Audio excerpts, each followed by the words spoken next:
When the Hawks acquired Dejounte Murray, all-star guard from the San Antonio Spurs, I think most people were excited about what he and Trae Young would look like. Listen, they both had their moments. They're both very good players, but the match just hasn't been as perfect. And we thought there could be concerns. It just hasn't been perfect. Now there's increasing talks from Shams Charania and stuff like that. I've heard the Knicks are interested. I've heard that the Lakers are interested, and people should be interested. Dejounte Murray is a fantastic player. And the fact that the Hawks signed him to a team-friendly sort of 3-year, $90 million extension, they might be able to recoup a lot of the draft capital that they got in that trade because they traded up to, the Spurs traded to the Hawks. Sorry. The Spurs traded to the Hawks with 2 years left. He's still got now 2.5 years left. So they could recoup a good amount of that draft capital.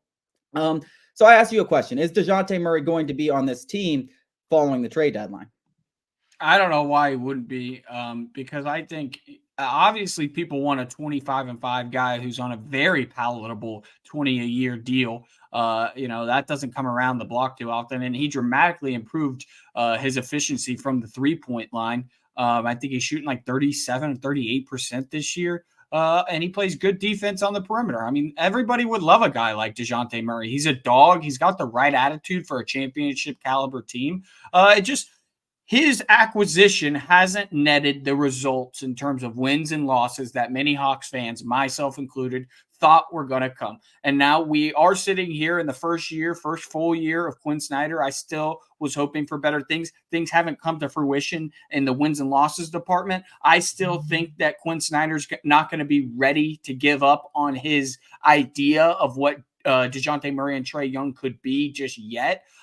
Maybe he has seen all he needs to see and says, I'm going to go with Trae. Let's get what we can for DJM and work around Trae. That's a possibility. In my eyes, he's too valuable.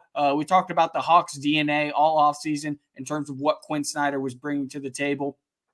DJM exemplifies that Hawks DNA that we want to start building as a culture. I don't see them moving him. Listening, we know these rumors in the NBA. This is a gossip league. Nobody watches the games. The offseason's more attractive than the actual regular season. So I think this is mainly just noise. Yeah, to be honest, I have no idea.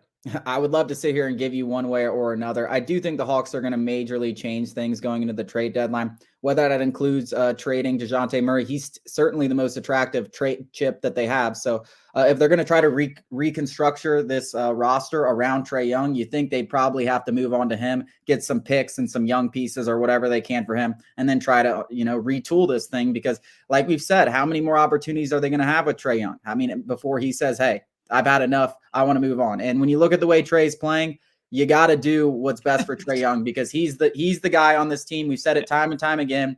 He is a true superstar, and they got to figure out a way to win with this guy sooner rather than later because you don't know how many more opportunities you're going to have. And that same breath, I do think I agree with you. There are going to be major changes. If there's suitors for Clint Capella and DeAndre Hunter and the deal makes sense, you could sign that bill. They're as good as gone. I guarantee that. So I do think changes are coming, whether it happens at the February deadline or in the offseason, I don't know, but changes are coming. I'm talking major personnel decisions are coming. Yeah, I think a shakeup happens before the trade deadline, personally. I don't know if Dejounte will be a part of that, but I think before the trade deadline, we're going to have an entirely different looking team. That wraps up our show for this evening. Thank you guys so much for joining us. We will be back with you on Wednesday.